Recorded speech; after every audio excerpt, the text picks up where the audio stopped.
Aquí estoy de nuevo. ¿Me escuchan? ¿Me escuchan, jóvenes? Andrea, ok, magnífico. Génesis, ok. Exacto, se le exige desinterés subjetivo.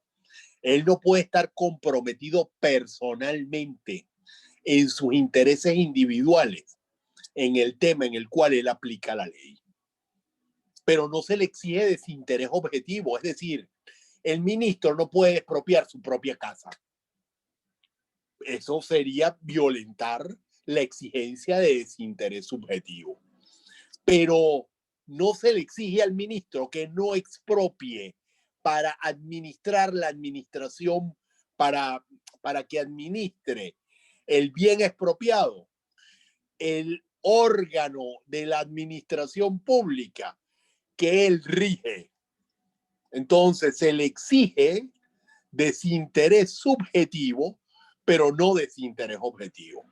Él es parte en la relación jurídica como ministro, es parte en la relación jurídica. El ente que él representa, el ente expropiante, porque él no está expropiando como particular, como persona natural, sino como órgano titular del ente de la administración pública expropiante. Entonces, desinterés objetivo no tiene, pero desinterés subjetivo sí debe tener. Y si no, hay que separarlo del conocimiento del asunto mediante el mecanismo, en el caso de la LOPA, el mecanismo de inhibición que allí se contempla. En cambio, al juez no se le consiente que él se sienta gestor del interés colectivo. No, el juez tiene que tener desinterés objetivo y el subjetivo. Ni puede ser parte en un asunto donde se trate de su casa, ni tampoco es el representante de la administración pública, del ente expropiante, sino que frente a ambas partes, al particular expropiado y a la administración pública expropiante, está en esa situación de equidistancia. Ahora se ve un poquito mejor. Necesito feedback genuino. Si no me estoy explicando, ustedes son implacables conmigo como lo soy yo con ustedes. Necesito feedback. Si estoy hablando en chino, ustedes me lo dicen, profe, está hablando en chino, no se le entiende nada.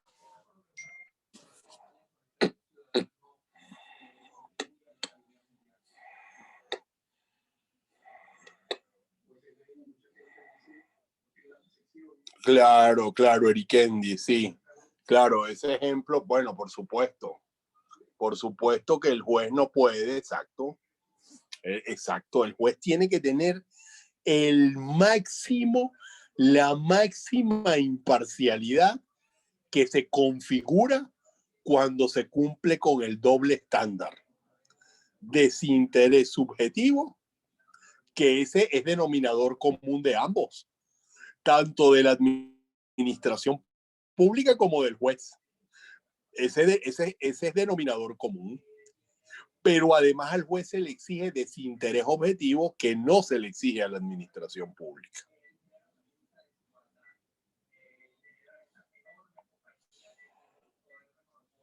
¿Se ve o no se ve? Si hubieran leído, quizá vendrían con esto más claro, porque Montero lo explica bien. Muy probablemente mejor que yo. Pero supongamos que no lo hace mejor que yo. Supongamos que lo hace igual. El leer ayuda mucho. Claro, claro, claro, claro, exactamente. Muy bien, Erikendi. Ahora, exactamente. Y el exactamente. Exacto. La máxima imparcialidad, la imparcialidad admite grados y el grado máximo se configura cuando se reúnen en el órgano que aplica la legalidad, tanto el desinterés subjetivo como el objetivo. Exactamente. Entonces, fíjense, ese es el otro dato junto a la cosa juzgada, a la irrevisabilidad e irrevocabilidad en la actuación del derecho, más que se haga con el objetivo de resolver un litigio, más la imparcialidad en su máximo grado, que reúne entonces tanto el desinterés subjetivo, que es común con el funcionario de la administración pública, como adicionalmente el más exigente, que es el desinterés objetivo. Ahí se configura la alienidad, la imparcialidad en su máximo grado, que es lo que se le exige al juez cuando actúa judicialmente, jurisdiccionalmente. Entonces, esos tres elementos concurrentemente configuran la diferencia específica del concepto de jurisdicción.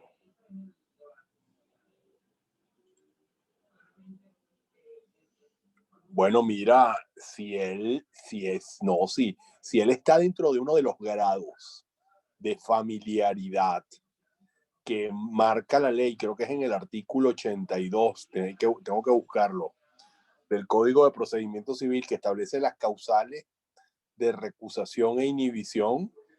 No, ese juez tendría que separarse del conocimiento del asunto, Andrea. Debería, exactamente, debería inhibirse, y si no, las partes tienen el derecho de recusarlo. Eso es lo que se llama la competencia subjetiva del juez, la que está relacionada con esto. La competencia del juez es la que está relacionada con la imparcialidad en el máximo grado que se le exige al juez. ¿Está claro? O sea, tiene que ser las dos, la subjetiva y la objetiva. Ok. ¿Se capta? Perfecto. Bueno, entonces, dicho eso, vamos a ver, ya nosotros, denme aquí feedback. Ya nosotros hicimos la radiografía, claro que la hicimos, muy, muy bien hecha, pero de todas maneras me lo ratifican. Ya nosotros esquematizamos desde el punto de vista de su estructura lógica, esquematizamos desde el punto de vista de su estructura lógica, sí, exacto, el 82, Andrea. Gracias por revisarlo y verificarlo. Ya nosotros, oído al tambor, ya nosotros esquematizamos desde el punto de vista lógico la estructura. Ya esquematizamos desde el punto de vista lógico la estructura del juzgamiento. La estructura del juzgamiento que configura el contenido de la sentencia. ¿Verdad que sí lo hicimos? Ya nosotros esquematizamos desde el punto de vista lógico la estructura del juzgamiento que configura el contenido de la sentencia. Si esquematizamos desde el punto de vista lógico la estructura del juzgamiento que configura el contenido de la sentencia, pregunto, ¿sí lo hicimos? ¿Verdad que sí? Cuando hablamos de la actuación del derecho, que una cosa era crear ley y otra cosa era aplicarla, y que cuando el juez crea y la aplica, ¿qué es lo que hace? ¿Sí lo hicimos o no lo hicimos? Díganme. No se me queden ahí. ¿Aló? ¿Lo hicimos o no lo hicimos? Ese silencio atormentante. ¿Qué pasó? Nadie me va a decir nada sobre eso. No puede ser. Digo la palabra clave, a ver. Silogismo. Silogismo. Esa es la estructura lógica del juzgamiento. Él responde a esa estructura lógica. El juzgamiento a la estructura de un silogismo.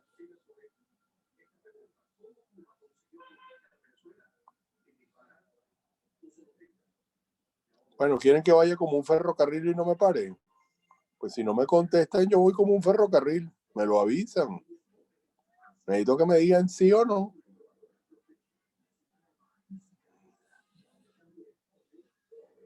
Bueno, ok. Ok, ya sabemos que el juzgamiento tiene la estructura lógica de un silogismo. Una premisa mayor, una premisa menor y una conclusión.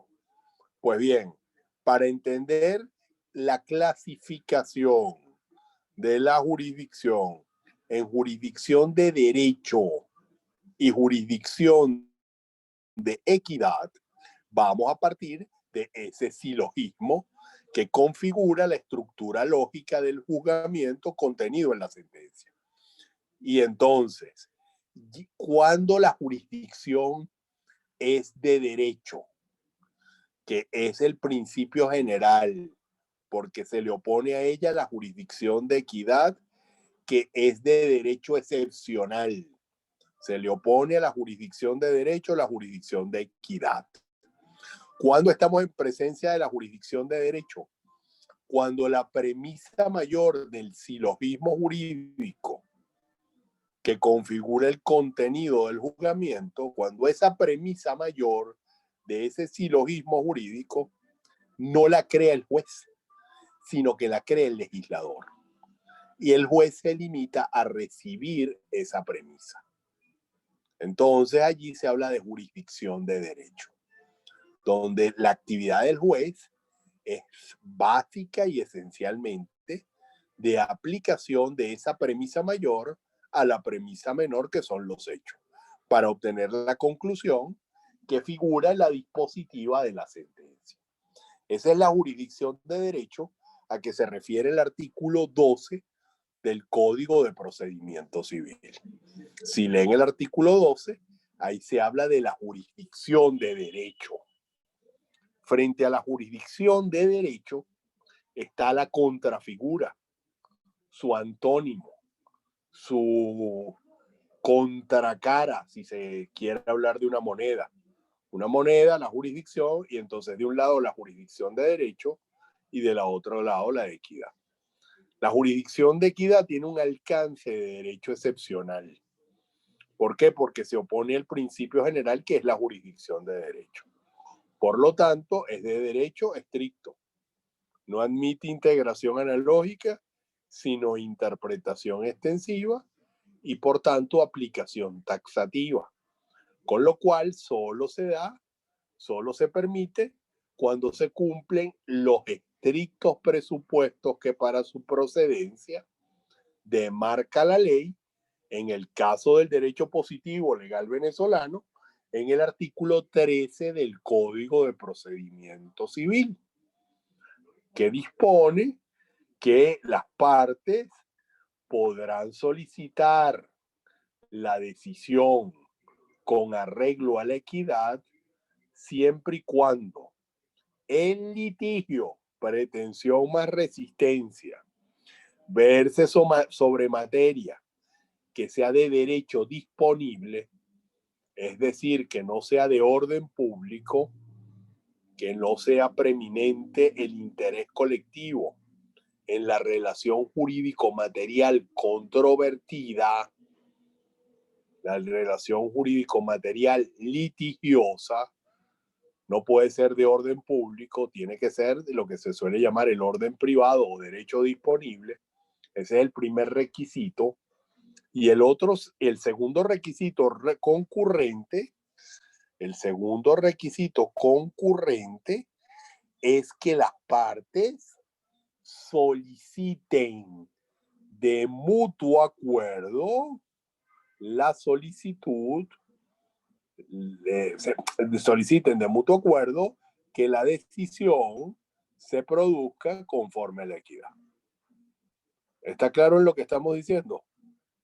Es exacto el artículo 13 que acabas de copiar allí, Génesis. Entonces, la equidad, la jurisdicción de equidad, que es la contraria a la jurisdicción de derecho, ¿cuándo se va a dar?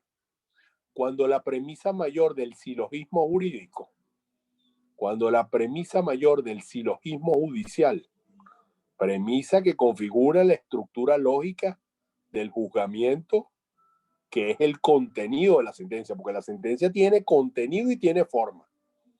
La sentencia tiene ambas cosas. La sentencia es un acto procesal, ese es su aspecto formal, pero también tiene un contenido y ese es el juzgamiento. Bueno, el juzgamiento, que es el contenido de la sentencia, presenta la estructura lógica de un silogismo. ¿Cuándo habrá jurisdicción de equidad? Cuando la premisa mayor del silogismo no esté legalmente condicionada. No es la ley, sino que el juez es libre para formularla.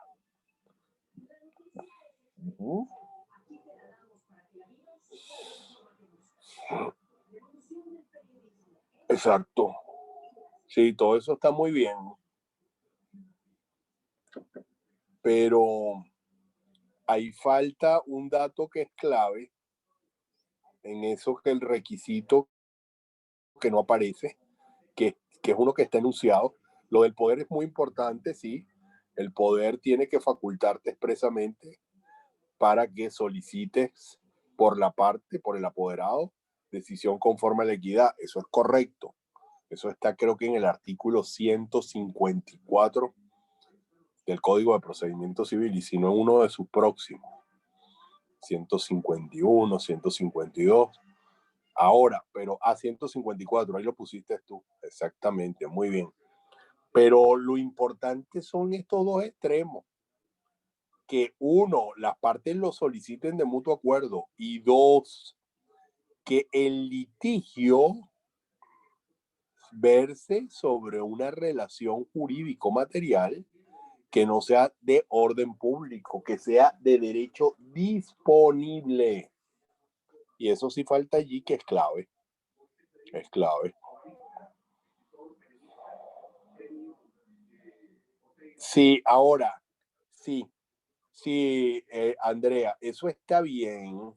Ahora, eso de dejándolo a su conciencia, claro, el juez es muy libre, claro, y está muy bien hablar de su conciencia, porque es dejándolo a su conciencia jurídica, que entonces exige una dosis bien importante de lucidez no solo intelectual, sino moral por parte del juez. De manera que el juez no puede, sobre pretexto de equidad, incurrir en una monstruosa arbitrariedad. Entonces la arbitrariedad es el límite.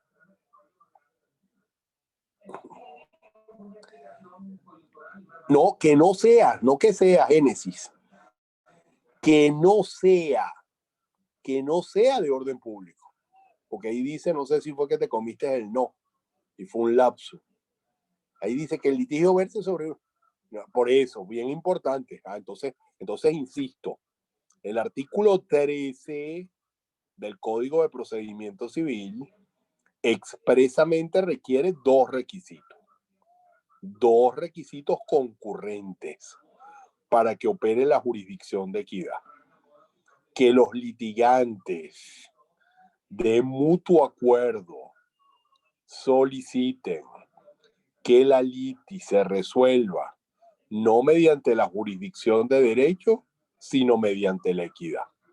Tienen que solicitarlo ambos, o sea, no procede unilateralmente por solicitud de una sola de las partes. Y lo segundo, que precisamente no se trate de una relación jurídico-material, no general, relación jurídico-material, de derecho sustantivo, que sea de orden público. No puede ser de orden público. Tiene que ser de derecho disponible. Ajá, profe, arriba del comentario se inició una pregunta. Ah, ok. Sí, claro que sí. Un ejemplo de un caso donde se pueda aplicar la jurisdicción de equidad. Sí, bien importante esa pregunta. Fíjate, no totalmente, pero prácticamente en todo el grueso del derecho patrimonial es aplicable la jurisdicción de equidad. ¿Por qué? Porque la materia patrimonial en principio es de derecho disponible, no es de orden público.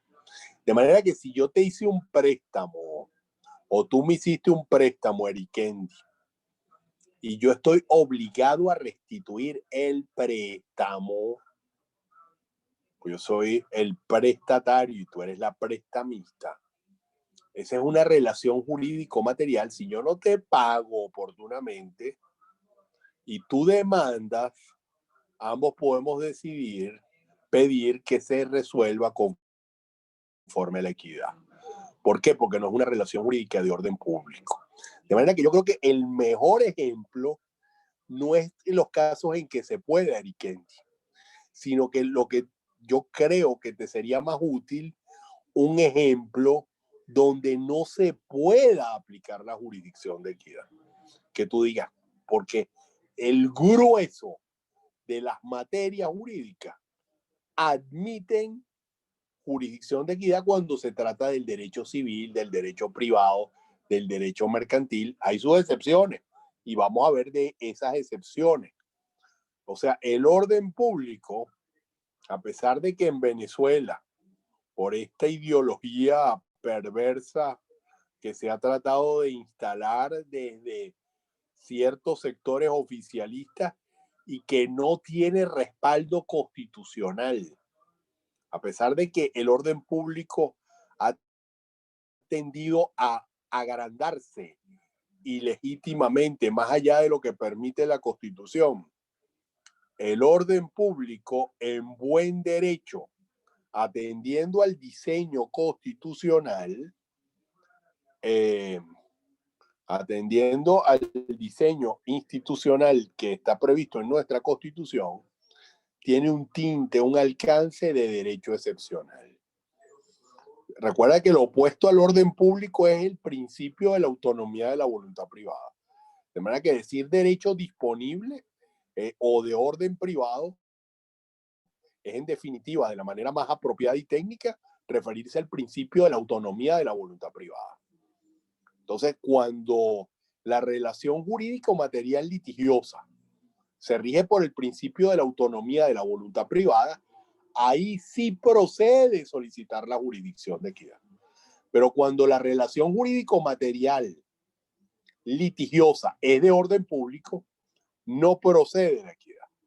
Entonces, tú dices, en materia de prestaciones sociales, que es materia laboral, mira, esa materia es una de las materias que en buena medida está teñida de orden público, porque es el derecho de los trabajadores. Tradicionalmente el trabajador se considera el débil de la relación jurídica y en consecuencia, por el orden público laboral, ese sería un ejemplo donde estaría prohibida la jurisdicción de equidad.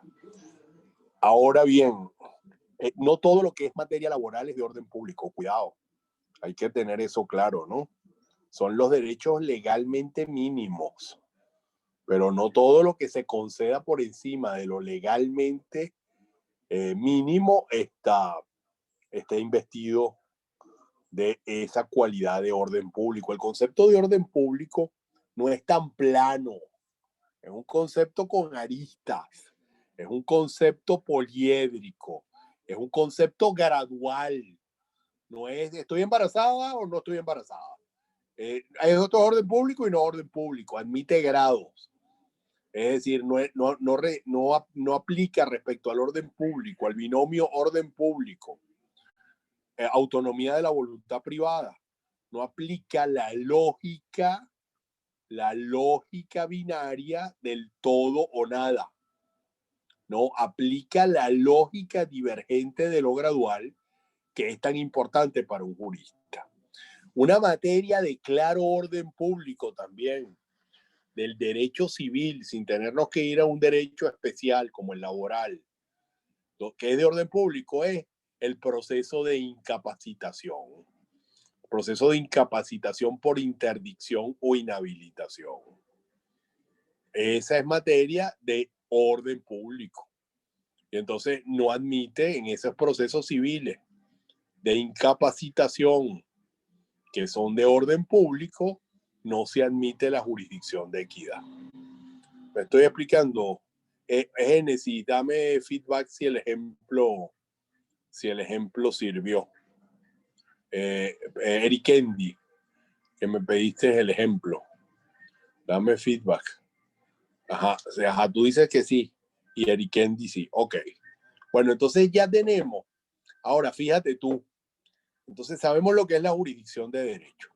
Sabemos que la jurisdicción de derecho es la que tiene alcance principialista, mientras que la jurisdicción de equidad tiene alcance de derecho excepcional, de correlativo derecho estricto.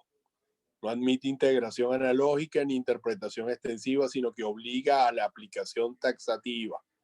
De manera que sus supuestos de hechos no son un numerus apertus, sino un numerus clausus. Ok, advertido todo eso, entonces,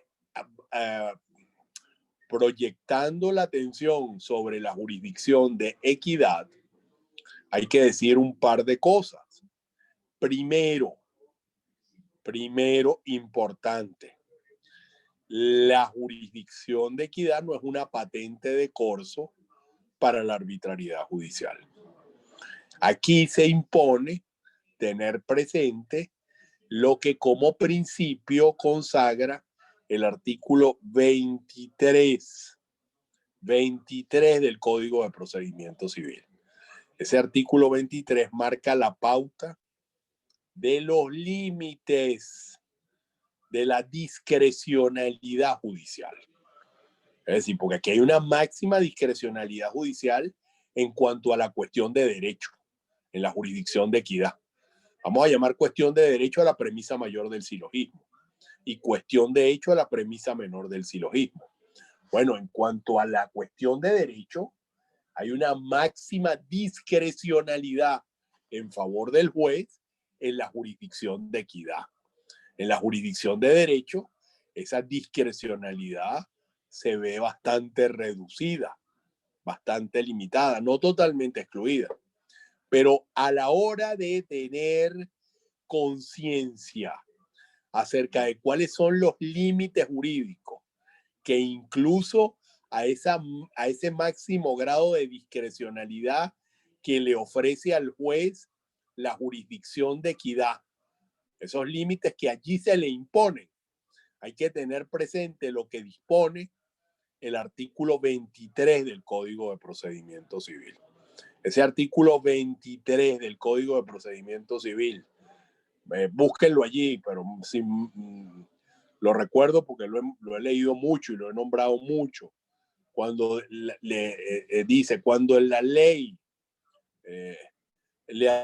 dice que el juez puede o podrá, se entiende que lo autoriza a obrar según su prudente arbitrio, consultando lo más objetivo y racional en obsequio de la justicia y la imparcialidad.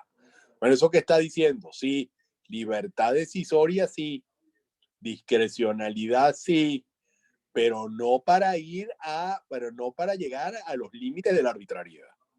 Entonces, ese artículo 23, alguien lo copie si puede, por favor.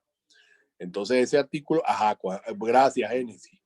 Cuando la ley dice el juez o tribunal puede o podrá, se entiende que lo autoriza para obrar según su prudente arbitrio, consultando lo más equitativo, racional, en obsequio de la justicia y de la imparcialidad. De manera que sí, que esa jurisdicción de equidad no es una patente de corso para la arbitrariedad. Es decir, jurisdicción de equidad no legitima la arbitrariedad judicial. Jurisdicción de equidad no legitima arbitrariedad judicial. Legitima arbitrio judicial. Arbitrio, no arbitrariedad. Es decir, arbitrio es legítima discrecionalidad. Eso por un lado. Por otro lado, que es importante, esto es bien importante, aquí se impone la distinción cuando de la jurisdicción de equidad se trata. Se impone la distinción entre el derecho material y el derecho procesal. ¿Por qué?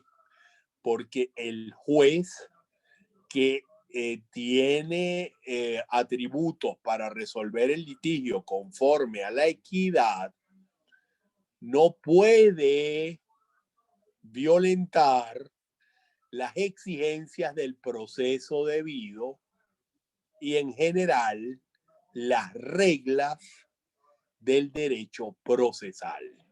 Es decir, el trámite judicial, el proceso, tiene que tramitarse y tiene que someterse a lo que la ley impone. De manera que el juez se zafa a través de la jurisdicción de equidad, se libera, es del derecho material o del derecho sustantivo, pero no del derecho procesal, y menos aún de las garantías procesales constitucionalizadas, llamadas también derechos fundamentales del justiciable, representados o sintetizados en la tutela judicial efectiva y el proceso debido. Por ejemplo, una sentencia es esencial que sea debidamente motivada y no puede el juez al socaire, es decir, utilizando como pretexto la jurisdicción de equidad, tratar de liberarse de esas exigencias de formas procesales garantísticas. No, señor. Esas formas procesales garantísticas que están consignadas en la legislación son de obligatorio cumplimiento para el juez cuando actúa con base a la equidad. Entonces, no se refiere al derecho procesal, sino al derecho material. Eso es importante aclararlo. Y en ese punto es bien importante aludir, en el punto ese, del sometimiento del juez al derecho procesal legislado. Es importante, cuando se trate de la jurisdicción de equidad, obviamente, es importante destacar el derecho probatorio legislado. Es decir, el juez no puede, no tiene prohibido que sobre pretexto de la equidad, él va a establecer los hechos del litigio, la premisa menor del silogismo, como le provoque, como le venga en gana. No tiene libertad para establecer la premisa mayor del silogismo, pero consultando, como dices tú, la conciencia, que es lo que dice el artículo 23. O sea, obrar según su prudente arbitrio, consultando lo más equitativo o racional, en obsequio de la justicia y de la imparcialidad. Eso es lo que tú llamaste la conciencia jurídica del juez Eriquendi. Eso que está allí consignado en el 23. Me estoy explicando, denme feedback, porque he hablado mucho, pero ustedes no me contestan casi. Cuando yo les pregunté antes, no me contestaron. Eriquendi, sí. Génesis, sí. Entonces, fíjense que sí sirvió lo del silogismo para entender bien. Ajá, Sebastián, muy bien. Andrea, perfecto. Acuérdense que yo no tengo carómetro, ¿vale? Yo lo que tengo es chatómetro. sea, ustedes se comunican conmigo por el chat, entonces no me nieguen la sal y el agua, no me remilguen. Ajá, exacto. Ok. Bien, entonces, damas y jóvenes. Ajá. Entonces, cuando se trata de la jurisdicción de equidad, es bien importante que eso lo tengan claro porque siempre lo pongo en el examen. El derecho procesal legislado, ese derecho legislado sigue imperando en la jurisdicción de equidad como en la jurisdicción de derecho. Ok, entonces, dicho eso, vamos con la distinción entre jurisdicción contenciosa y jurisdicción voluntaria. Todo esto lo van a seguir. En el examen va a parecer muy fiel a lo que expone el profesor Rengel Romberg. Eso se los enviamos, ¿verdad, Génesis? Creo que fuiste tú que enviaste esos capítulos del libro del profesor Rengel Romberg del tomo 1. Exacto. Entonces, bueno, se van a seguir por allí y también por Montero, porque el capítulo de la jurisdicción de Montero, sobre todo cuando conceptualiza la jurisdicción, allí él hace ciertas consideraciones sobre la clasificación de la jurisdicción y habla de la jurisdicción voluntaria y contenciosa. Queda menos de un minuto. Ok. Fíjense lo que vamos a hacer, jóvenes, porque yo estoy aquí en un lugar, por eso me ven a veces así un poco. Estoy en un lugar que no es el más cómodo porque no estoy en mi casa, porque ya no tenía hoy